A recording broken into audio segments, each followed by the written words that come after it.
आज social media गोटे राजनीतिक पार्टी भाइराल होउची ना शुणिले आपण भी हसबे कॉकरोच जनता पार्टी। सोचा क्यों ना हम सब मिलकर अपनी ही पार्टी बनाए, इसलिए बनी है कॉकरोच जनता पार्टी। पेपर लीक बंद, भ्रष्टाचार खत्म, बेटियां सुरक्षित, मीडिया को पूरी आजादी। एही ना आरंभ होइतिला सोशल मीडिया रो मीम कल्चर। लोकन कहबा अनुसार जेमिति कॉकरोच बा असरपा जे कोन समस्या रे सर्वाइव करि जाए सेमिति आम देशर साधारण लोक माने मध्य tax, price hike, fuel price, unemployment, corruption ए सब जिंस सहित सर्वाइव करंती आम देश रे। धीरे धीरे मीम कल्चर रु फ्रस्ट्रेशन आड़ को जाउची, जोठी लोक माने निजर एंगर को शो करूचंती।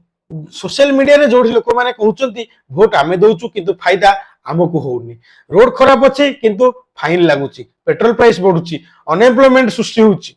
आउ एही सब लोकंकर एंगर आ फ्रस्ट्रेशन को बहुत मजालिया भाव में प्रेजेंट करूची एही कॉकरोच जनता पार्टी रो सोशल मीडिया पेज। किछि लोक कहउचंती गवर्नमेंट चेंज होउची किंतु लोकंकर समस्या चेंज होउनी।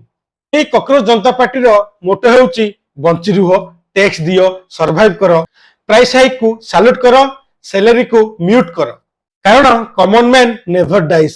साधारण लोक केबे मरंती नाही।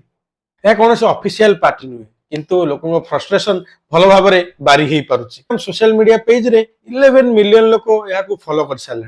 तबे आपण कहतु यह केवल एक जोक ना सिस्टम एग्नेस्ट थिबा लोकंकर रियल एंगर? आपणकर मतामत कौन कमेंट करंतु।